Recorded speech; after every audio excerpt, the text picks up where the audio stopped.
Chers fidèles, je vous regarde, je réfléchis et me vient à l'esprit ce que je pense de ceux que je reconnais. Car oui, nous avons tous une opinion les uns des autres. Chacun pense quelque chose de toi. Certains pensent que tu es bon, d'autres pensent que tu es mauvais, d'autres encore pensent que tu es hypocrite, que tu es menteur. Certains t'aiment, d'autres t'exècrent, d'autres te détestent, d'autres te haïssent. Alors comment réagir? Et surtout de qui se soucier? C'est la problématique que je pose dans ce prêche, Inch'Allah. Assalamu alaikum, alaikum, yeah. Assalamu. Dieu dit dans le Coran: وَمَا أُمِرُوا إِلَّا لِيَعْبُدُوا اللَّهَ مُخْلِصِينَ لَهُ الدِّينَ حُنَفَاءَ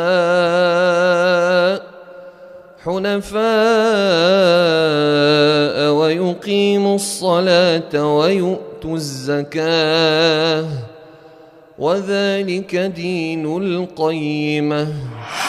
Il est difficile de vivre la critique parce que parfois cette critique pointe un défaut supposé mais qui n'est pas réel, un défaut supposé mais faux.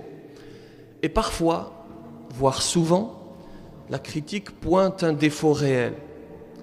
Et c'est pour cela que l'on va faire le distinguo dès à présent. Il y a d'abord la critique qui a pour but de te briser, la critique qui a pour but de te mettre à terre, qui a pour but de te faire mal. Cette critique, elle est faite par quelqu'un qui est de mauvaise foi.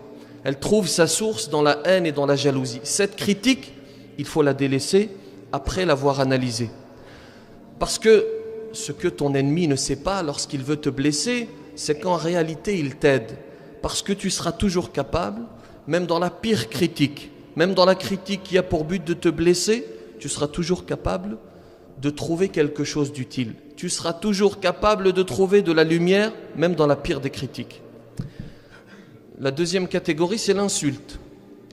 Et en réalité même, celui qui t'insulte, il t'aide. D'abord, parce qu'il te donne de ses bonnes actions. Et nous avons déjà évoqué la tradition, cette fameuse tradition prophétique à propos de El-Mouflis, à propos du fauché. Ce fauché, vous avez les catégories, et parmi celles-ci, il y a le fait d'être injuste, le fait de calomnier, le fait d'insulter. Celui qui t'insulte te donnera de ses bonnes actions le jour du jugement. Et par ailleurs, le prophète sallallahu alayhi wa sallam lui-même a dû subir l'insulte, n'est-ce pas, pour transmettre son message. C'est une règle, c'est ainsi. Lorsque tu veux être bon avec le Créateur, lorsque tu veux être sur son chemin, c'est ainsi, c'est une règle. Si la meilleure des créatures sur terre a été insultée, alors tu vas l'être également, parce que tu n'es pas au niveau du prophète. Et si, pour satisfaire mon Créateur, je dois endurer l'insulte, alors j'accepte. La troisième des catégories, c'est l'éloge trop appuyé, dont il faut se méfier. Parce que cet éloge peut être dangereux. Parce l'équation est assez simple. L'éloge peut te conduire à l'orgueil et l'orgueil peut te conduire à la perdition. Parce que l'être humain est ainsi fait. Il aime entendre ce qui est agréable. Il aime entendre l'éloge. Il aime entendre de bonnes choses. Il aime que l'on dise de bonnes choses à propos de lui. Et à l'inverse, il n'aime pas que l'on lui révèle ses défauts. Et c'est d'ailleurs la quatrième catégorie de critique. C'est la critique constructive, c'est la plus intéressante, c'est la plus importante. Parce que l'on a parlé de celui qui veut te blesser. Parlons à présent de celui qui veut ton bien. Ceux qui te critiquent ne veulent pas forcément te blesser, ils veulent également t'aider. Vous en avez en tout cas beaucoup qui veulent t'aider, qui veulent vous aider et qui vous apportent des critiques qui vont vous permettre de vous réformer. Et cette critique, il faut l'écouter attentivement. Alors elle n'est pas toujours pertinente, ce n'est pas parce que l'autre te conseille qu'il a raison, mais en tout cas il faut l'analyser et voir si tu ne peux pas te réformer par cette critique. Et si nous sommes sincères, si vous êtes sincères, si je suis sincère, nous devons faire une chose. Nous devons nous asseoir avec deux êtres humains. Il y a deux personnes sur cette terre qui te connaissent le mieux. Ton père, ta mère, ton époux, ton épouse. Parce que ton père, ta mère te connaissent de ta naissance jusqu'à ton mariage, à peu près, et ton époux, ton épouse te connaît depuis le mariage jusqu'à la fin et ils vivent ton quotidien. Nous pourrions ajouter ton ami, ton fidèle ami, mais en réalité, ce n'est pas une règle générale parce que l'ami ne vit pas au quotidien avec toi. Celui qui vit au quotidien avec toi, c'est d'abord ton père, ta mère, et ensuite ton époux, ton épouse. Tu veux te connaître, tu es sincère, alors assieds-toi avec eux, assieds-toi avec ta mère et dis-lui je t'écoute, je veux que tu cites mes défauts. Et informez-la parce que ta mère ne te donne pas tous tes défauts pour ne pas te blesser. Elle pense te protéger mais en réalité elle t'accable. En te masquant les défauts, tu penses que tu ne les as pas ces défauts et tu vis ainsi dans le déni. Et c'est pour cela, assieds-toi avec tes parents et dis-leur, ou avec ton époux, ton épouse, je veux que tu fasses ma critique et que tu me dises tous mes défauts et tu ne me blesseras pas. Et tu vas entendre. Et ça va faire mal. Et ça va piquer. Mais c'est normal parce que c'est la nature de l'être humain. Mais c'est absolument salutaire. Et c'est absolument nécessaire si tu souhaites évoluer. Une fois que tu as fait tout ceci, eh bien, une fois que tu t'es remis en cause, que tu continues à te remettre en cause constamment, alors ce dont tu dois te soucier, c'est le regard du divin. Car après avoir pris le conseil pertinent, peu importe le regard de l'autre, ce qui t'intéressera à partir de là, c'est le regard du divin. Et vouloir satisfaire le divin, faire les choses pour Allah, cela porte un nom, et c'est la pierre angulaire de l'exposé d'ailleurs, cela porte un nom, celui de la sincérité. Et les textes pleuvent à propos de celle-ci. Vous avez d'abord ce verset dans lequel Dieu dit « فَمَنْ كَانَ يَرْجُو لِقَاءَ رَبِّهِ فَلْيَعْمَلْ عَمَلًا صَالِحًا وَلَا يُشْرِكْ بِعِبَادَةِ رَبِّهِ أَحَدًا » Celui qui espère donc la rencontre de son Seigneur, فَلْيَعْمَلْ عَمَلًا صَالِحًا, qu'il accomplisse de bonnes œuvres, وَلَا يُشْرِكْ بِعِبَادَةِ رَبِّهِ أَحَدًا, et qu'il n'associe personne à Allah dans son adoration. Il y a également une tradition prophétique que nous avons déjà évoquée par ailleurs. Le prophète sallallahu alayhi wa sallam, sallu ala rasulillah, dit à Abu Huraira radiyallahu anhu, les trois premières créatures qui seront cernées par le feu le jour du jugement sont un homme qui aura appris le Coran par cœur. Il lui sera dit, mais pourquoi as-tu récité, pourquoi as-tu appris cette science et pourquoi as-tu récité le Coran? Il dira, pour toi, oh Allah. Et il dira, tu mens. Et les anges diront, tu mens. Tu as appris, vous connaissez la tradition, tu as appris pour que l'on dise, tu as récité pour que l'on dise, Masha'Allah, quel récitateur. Et le deuxième, c'est celui qui aura été tué dans la voie d'Allah. Et même question, il dira, pour toi, tu mens. Tu as fait cela pour que l'on dise, quel courageux. Et pareil pour celui qui aura de l'argent, des biens, qui aura donné, qui aura fait un certain nombre de dons. Les mêmes questions, il dira, pour toi, tu mens. Tu as fait cela pour que l'on dise, quel généreux. Et Ali, karamallahu wajhahu, a une très belle parole sur les non sincères. Il dit, ils ont trois caractéristiques. D'abord, lorsqu'ils sont seuls, ils sont paresseux. Lorsqu'ils sont avec l'autre, ils sont actifs. Lorsqu'ils sont soumis au regard de l'autre, ils font de bonnes actions. Ils accomplissent beaucoup de bonnes œuvres. Et lorsqu'ils sont loués, ils accomplissent beaucoup de bonnes œuvres. Et lorsqu'ils sont critiqués, ils en accomplissent peu. Et cela est révélateur. Parce que tu accomplis des bonnes actions lorsque tu es isolé, parce que tu es soumis au regard du Créateur.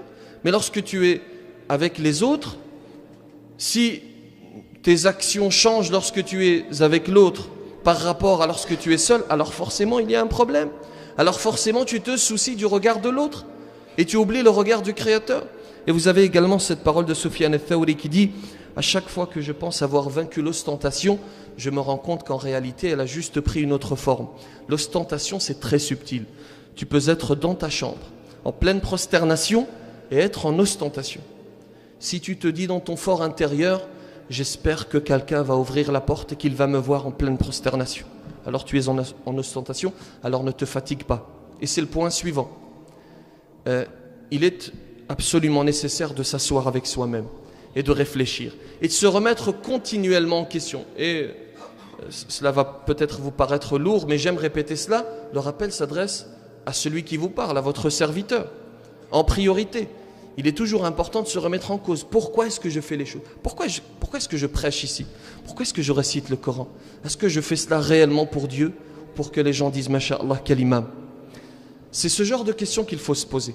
Chacun avec ce qu'il fait dans sa vie, chacun avec les actions qu'il accomplit. Et si tu fais cela par ostentation, alors ne te fatigue pas. Ne te fatigue pas parce que la sincérité est un préalable absolument nécessaire. C'est un préalable qui valide tes actions.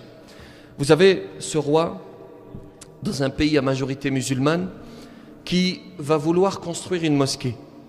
Et il pose une condition. Je construis cette mosquée, mais personne ne doit la payer si ce n'est moi.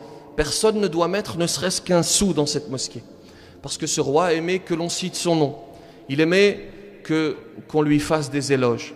Il entreprend cette construction et lorsqu'il termine, il fait un rêve. Et il voit dans son rêve un ange qui descend parce qu'il a érigé une grande plaque, évidemment, sur laquelle il a inscrit son nom. Cette mosquée a été construite par Fulan, telle personne. Et dans ce rêve, il voit un ange qui descend sur cette plaque, qui efface la plaque et qui met le nom d'une femme. Alors il est intrigué, et puis la nuit suivante, il fait le même rêve. L'ange descend, il efface son nom et il écrit le nom d'une femme. Alors il va se mettre à la chercher. Il va demander à ce qu'on la trouve. Et après un certain temps, on la trouve. Elle est amenée devant le roi. Il lui dit, n'as-tu pas entendu les consignes que j'ai données? Personne ne doit construire cette mosquée si ce n'est moi.